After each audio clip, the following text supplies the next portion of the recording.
Hello, welcome to the Sportswoman Live. Welcome! I'm Gwynna, And I'm Toni. and today we're going to talk about some of the changes to the teams in the WNBA this offseason. Should we get right into it? Yeah.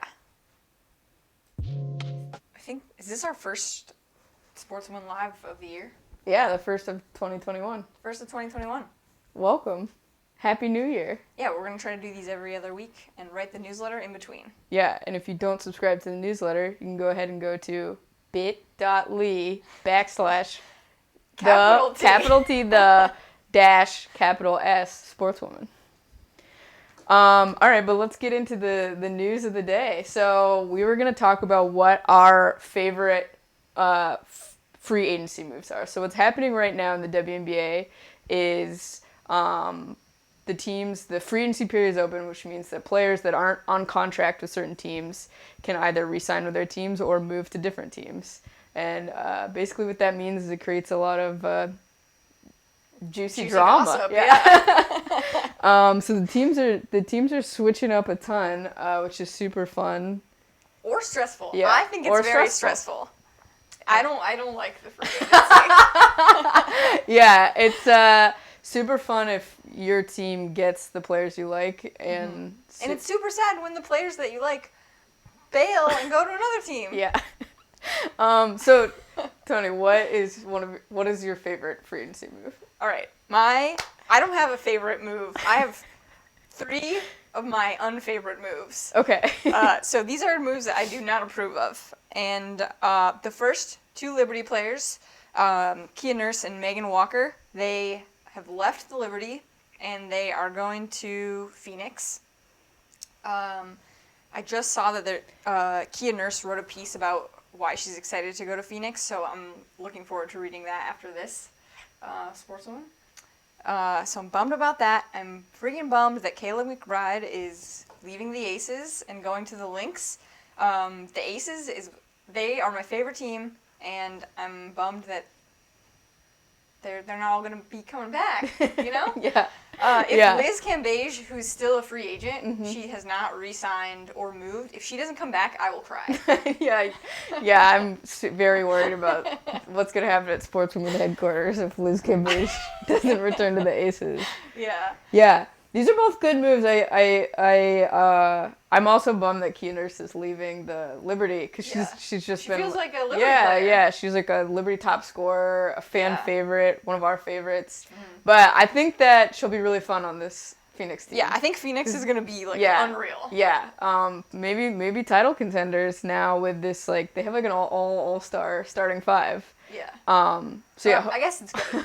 Yeah, hopefully she's moving on to greener pastures. Yeah. Yeah, that's what. Okay, my third unfavorite move is Zowie B, also of the Liberty. Yeah. She signed with the Sparks, and she's already said oh yeah, I want to win.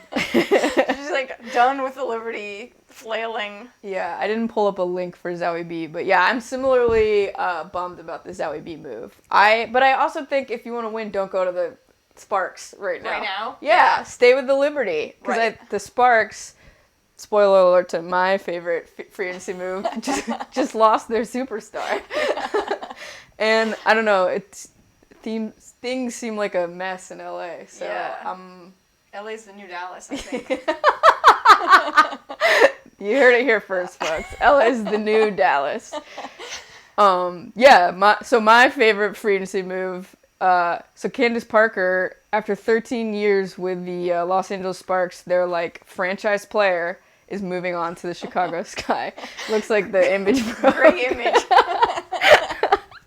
Whoops.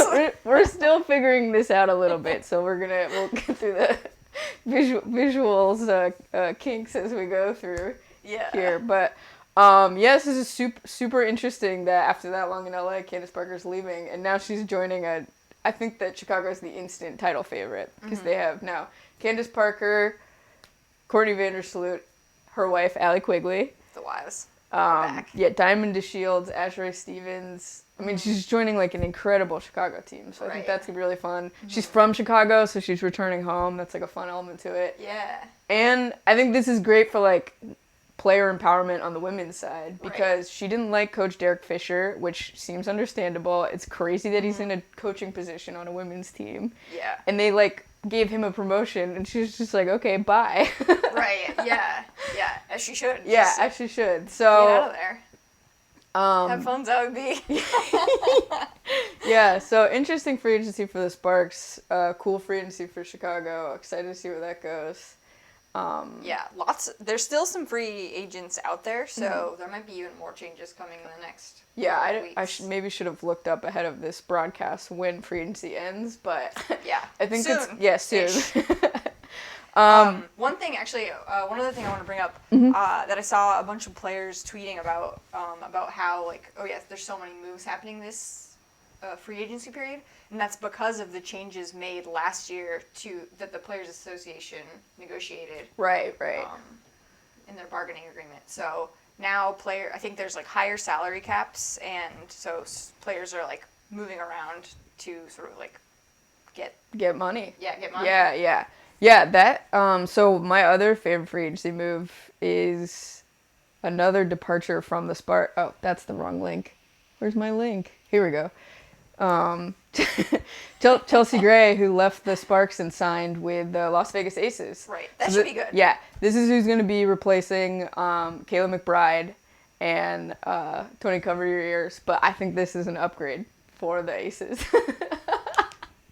I think that, I think Las Vegas wants a title, and I think Chelsea Gray, she's like an every tool player. She can shoot threes. She can, score in the paint. She's like, I think, going to be really good for this. Their two bigs. To play with their two bigs. Yeah, totally. Yeah, I think Chelsea Gray will be great. She's welcome to join the team. But I think last year's team, if Liz Cambage and Kelsey Plum wouldn't have been out, and they would have played, the Aces would have won. Yeah, the Storm would have been in second place.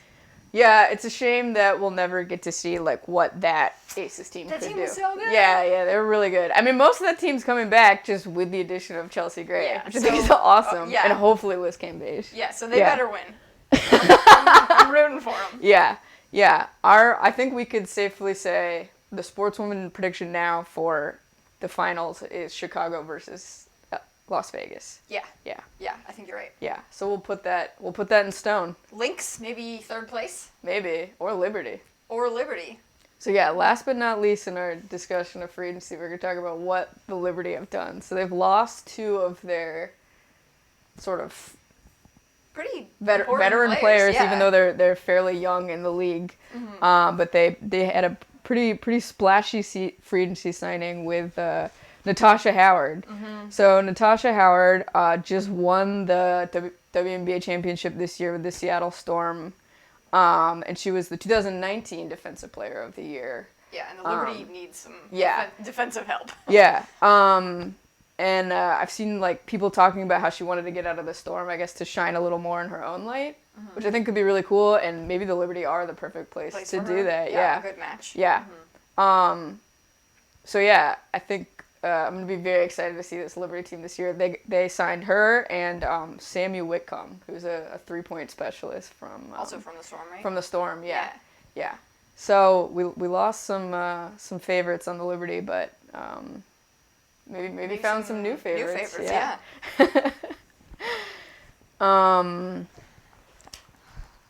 Was that the end of the Liberty discussion? I think that's the end of the Liberty discussion. Okay, my only other, completely unrelated to the free agency, but related to the Liberty, is another thing that the Liberty have been doing.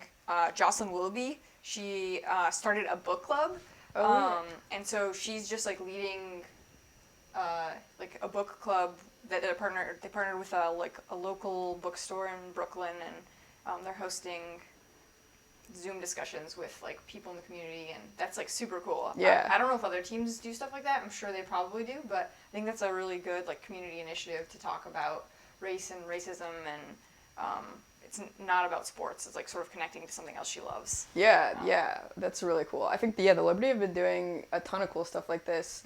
Like around Christmas they put out that really cool gift guide. Oh yeah, they made a local gift guide. To shop for, it was like a Christmas gift guide to shop for local like Black owned and Black women owned businesses. which is really cool. So yeah, they've been doing a ton of stuff. Yeah, like with the high on the like, community engagement. Yeah, which is great. Which is really cool, especially because they're new in Brooklyn. So it does seem like they're like really embracing it and really trying to like give back and bring the community into the be part of the community, which is cool. So I think the Liberty are great. I hope they don't get last place. I think they make the playoffs this year. I mean, they've made some pretty cool moves this offseason. That's a bold statement. And I hope so. I hope we see it. And yeah, if Ionescu's healthy and Howard's healthy and they keep doing what they're doing, I think we're gonna see the Liberty in the playoffs. Yeah. All right. Okay. Cool. I look forward to that. All right. One more fun piece of WNBA news that we have. This is me drum rolling. I'm doing a small This is another one of our favorite off-season moves. So the Connecticut Sun, if you're familiar with the Connecticut Sun, they've had this incredible logo since the team's inception. So bad. Yeah, it's sort of vaguely reminiscent of papyrus. Yeah. Yeah, it's like a papyrus at like early web art. Yeah. And this off-season they finally rebranded. They've got a new shiny logo, and this image is actually sort of great. Yeah. So yeah, here we can see. I guess they had a logo in between the old one, but they were still using the sun thing, and now they have this great fireball city flying above a basketball over a basketball field or something. Yeah. Yeah, I don't totally know what it is, but it's cool. Yeah, I would say a huge improvement. Yeah, it looks like it was created this century. So congrats to the Sun. Congrats to the Sun. You're not going to the finals this year. But at least you're going to be looking good in the regular season. All right. Well, I think that's about it. We just wanted to mention, so at the bottom of the screen here, you can see we have our game of the week. So next week, the She Believes Cup kicks off. So this is switching over to soccer, but the She Believes Cup is an annual tournament for 4 teams. Yeah, that the U.S. hosts every year. And they're doing it this year, I think, in Florida. Yeah, I think it's in Florida. Yeah, and we'll be watching. Is this the kickoff game, the one at 7? It's the first one that's available to watch in the U.S. Got it. Okay, so we'll be watching the first one that's available to watch in the U.S. at 7 p.m. U.S. Women's National Team versus Canada, which should be really good. Yeah, that should be a good game. It's on FS1. Tune in.